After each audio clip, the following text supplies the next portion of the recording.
राधे राधे। आप सभी को करवा चौथ के महापर्व की बहुत सारी शुभकामनाएं। इस समय बहुत सारे प्रश्न आ रहे थे।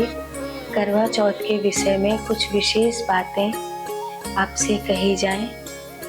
करवा चौथ का जो व्रत है वो 1 नवंबर 2023 को रखा जाएगा और आप जब इस व्रत को रख रहे हैं तो इसमें कुछ ज़रूरी चीज़ों का ध्यान आपको रखना चाहिए।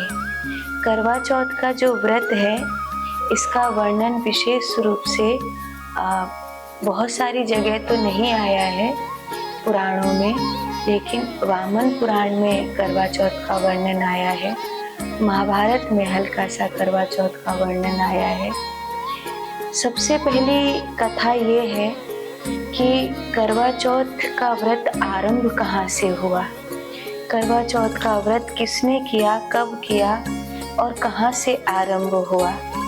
तो करवा चौथ का जो व्रत है वो सबसे पहले आरंभ हुआ जब समुद्र मंथन होने वाला था और भगवती पार्वती जी को संकेत मिलने लग गया कि कहीं ना कहीं कुछ ऐसा है जो महादेव के लिए कष्टपूर्ण है।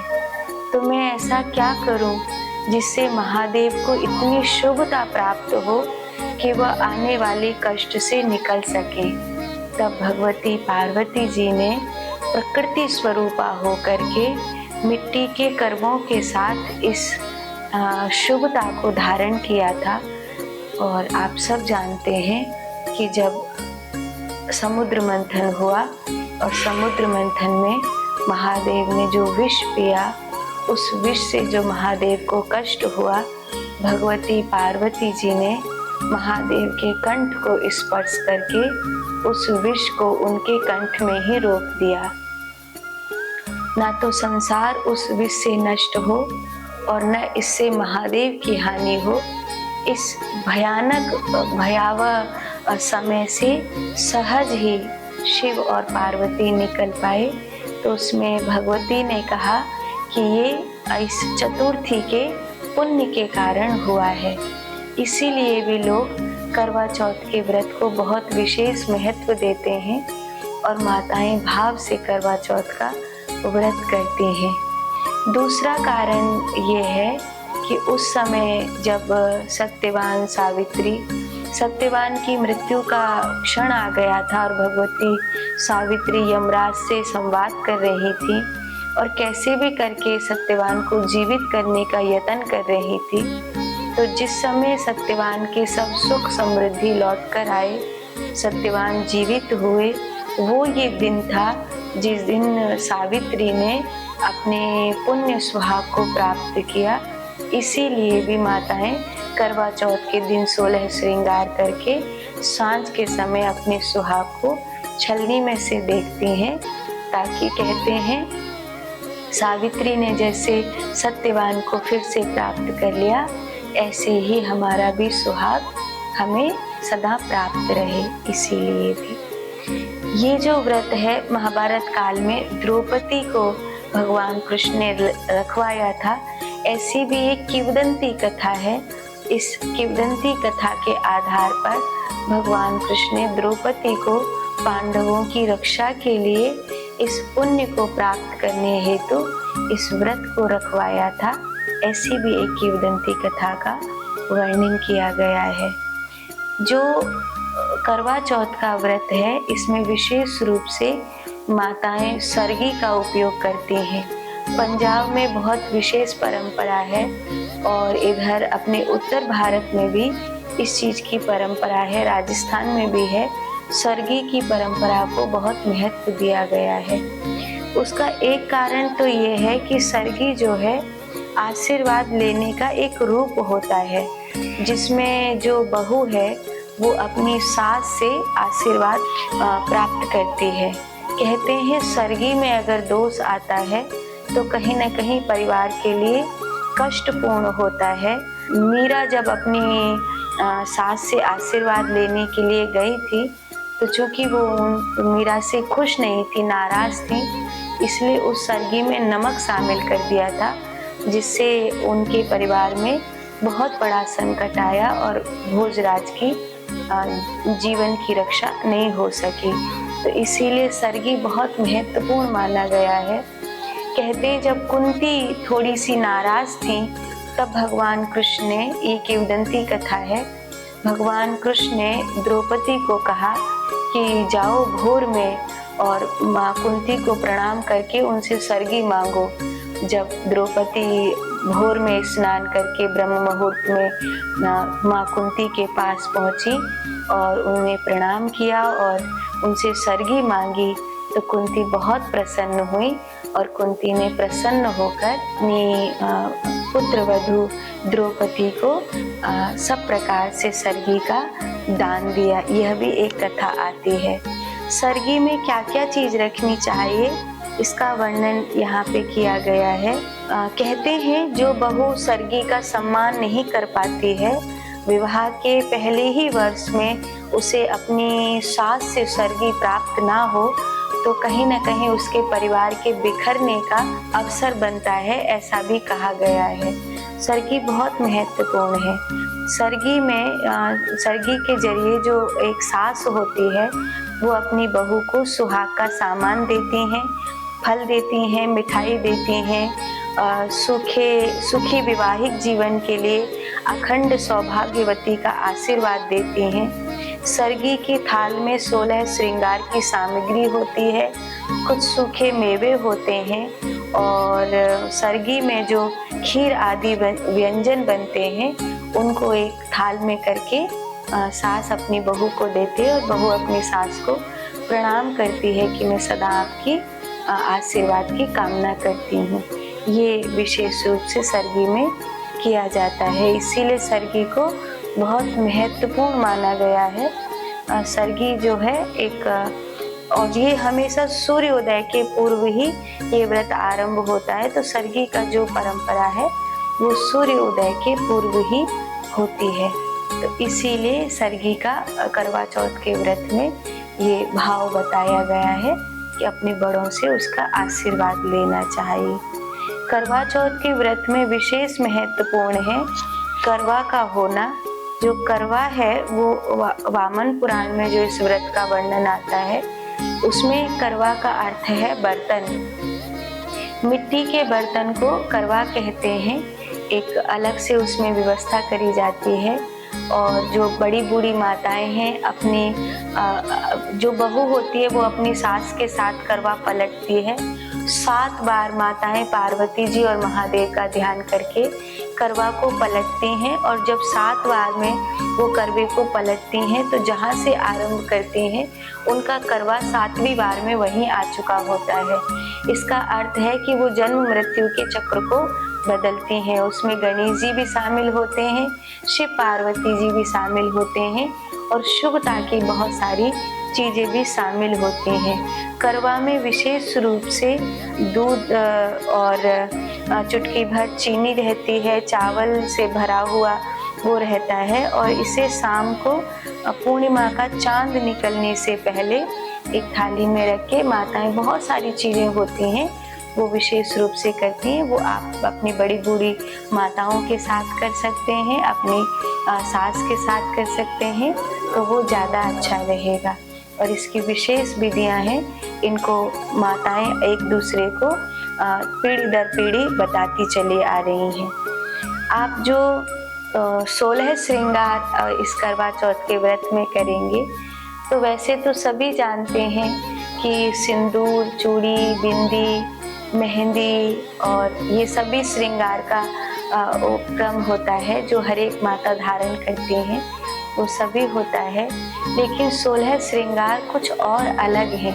एक तो जिस वस्त्र में सफ़ेद रंग होता है, जिस वस्त्र में नीला या काला रंग होता है, करवा चौथ के दिन उसको अपशगुन माना जाता है। उसको सुहागन नारियों को, खासकर जो नई बहुएं हैं, उनको नहीं पहनना चाहिए। लाल रंग का वस्त्र है, नारंगी वस्त्र है, हरा वस्त्र है, पीला वस्त्र है, इस प्रकार जो शुभता के रंग हैं उनको विशेष रूप से धारण करना चाहिए, ये अच्छा होता है। और अगर 16 श्रृंगार जाने तो विशेष रूप से जो माताओं के 16 श्रृंगार हैं, वो शास्त्रोक्त जो देवी भागवत में एक नारी के लिए 16 श्रृंगार कहे गए हैं, वो सबसे पहला है क्षमा, दूसरा है दया, तीसरा है आर्जव, आर्जव माने सरलता, चौथा है प्रेम, पांचवा है सहनशीलता, छठवा है धैर्य, सातवां है संतोष, आठवां लज्जा, नौवां शील, 10वां शर्म, 11वां हया, 12वां भक्ति, 13वां करुणा का स्वभाव, 14वां मैत्री का भाव, 15वां भरोसे वाला भाव और 16वां श्रृंगार है धर्मपरायणता।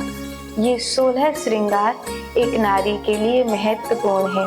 एक नारी में धैर्य होना चाहिए, एक नारी में सहनशीलता होनी चाहिए, सभी को प्रेम करने की भावना होनी चाहिए, भरोसे का भाव होना चाहिए, अपने परिवार के प्रति मैत्री का व्यवहार होना चाहिए।